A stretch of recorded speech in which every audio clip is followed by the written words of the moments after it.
जय श्री कृष्णा, जय श्री राम, जय गौ माता, जय राधे श्याम। और आप सब कैसे हैं? आप देख रहे हैं तुलसी तपोवन यूट्यूब चैनल। और इस वीडियो में हम चर्चा कर रहे हैं कि एकादशी कब की है, इस एकादशी का नाम क्या है, इसकी महिमा क्या है। आप सुन लीजिए। लोग कंफ्यूज हो रहे हैं, कुछ कह रहे हैं 30 तारीख को एकादशी है और कुछ कह रहे हैं 31 तारीख को एकादशी है, और मैं भी कुछ कह रहा हूँ। सुन लीजिए एकादशी कब की है।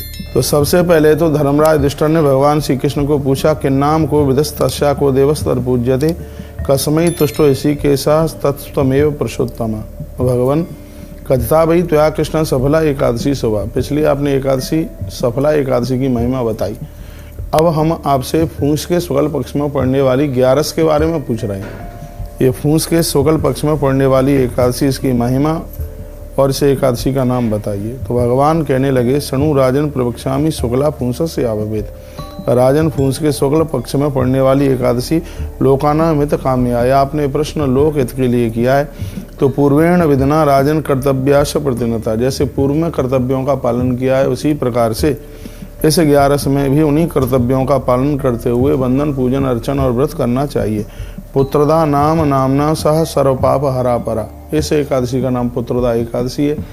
इसके करने से वंश वृद्धि बढ़ती है। घर में संतान नहीं है तो संतान का जन्म होता है और बच्चों का उत्कर्ष होता है, उनकी तरक्की होती है, ऐसा भगवान बोले। तो लोग कंफ्यूज हो रहे हैं कि यह 11 है कब की। कुछ 30 को मान रहे हैं, कुछ 31 को मान रहे हैं। लेकिन मैं आपको कहना चाहूँगा, यदि आपने 30 तारीख को एकादशी की है तो पूरे वर्ष के पुण्य समाप्त इसलिए हो जाएंगे क्योंकि 30 तारीख को उदिता में दशमी पड़ रही है। यदि उदिता में दशमी पड़ जाए तो पूरे वर्ष भर के पुण्यों को नष्ट कर देती है। आप भले ही बिना एकादशी के रह लेना, पर 30 तारीख को 11 मत करना। ये मेरी बात आप मान लेना, क्योंकि सूर्य उदित हो रहा है 7:15 बजे और एकादशी लग रही है 7:50 पर ये लग रही है। तो इसलिए खूब दशमी पड़ रही है उदिता में, इसलिए 30 तारीख की एकादशी बिल्कुल त्याज्य कर दीजिएगा। एकादशी यह है शुक्ल पक्ष की पुत्रदा एकादशी 31 तारीख को है, क्योंकि अरुणोदय में 11 चल करके आ गई है और 5 बजे तक एकादशी है। तो पूरा का पूरा काल उसका, अरुणोदय का काल, भोर का काल, ब्रह्म मुहूर्त का काल, सब में एकादशी है। इसलिए हरि वैष्णव जगत में 11 से 31 तारीख को ही है और आप 31 तारीख को ही एकादशी करें। हम लोग भी 31 तारीख को ही 11 कर रहे हैं। आप भी 31 तारीख को ही एकादशी कीजिएगा। कहते हैं कि यदि एकादशी में द्वादशी पड़ जावे, एकादशी में द्वादशी का व्रत हो जाए तो वह एकादशी बहुत विशेष मानी जाती है। यदि आप 31 तारीख को एकादशी करते हैं तो एकादशी में द्वादशी व्रत माना जाएगा, जो कि आपको बहुत पुण्य प्रदानित करेगा।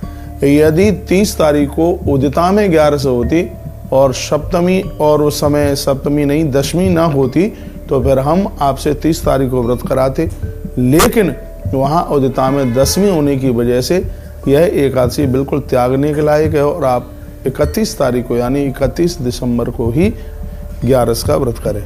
बहुत बहुत धन्यवाद। हम आपको बिल्कुल भी कंफ्यूज नहीं करेंगे। ग्रंथ मेरे सामने रखा हुआ है, सब बातें उसी में से कही जाती हैं। धर्मराज युधिष्ठिर ने प्रश्न किया, भगवान श्री कृष्ण ने उसका जवाब दिया, उसकी महिमा का वर्णन किया गया। कहा गया है कि यह एकादशी पूरे राष्ट्र को चमका देती है, संतान को वृद्धि देती है और घर में हर प्रकार का वैभव बढ़ता है। जो माता पिता ये एकादशी का व्रत करते हैं उनकी संतान उनकी खूब सेवा करती है। ये आपने सुना। अब अगली वीडियो हम आपको भेजेंगे पुत्रदा एकादशी व्रत कथा। आप अपना ध्यान रखिए। अगली वीडियो में मैं फिर आपसे मिलता हूँ। धन्यवाद वीडियो पूरा सुनने के लिए। यदि कुछ अच्छा लगता है तो वीडियो को आगे भेजना न भूलें। आइए हम आपके सफल जीवन की कामना करते हैं।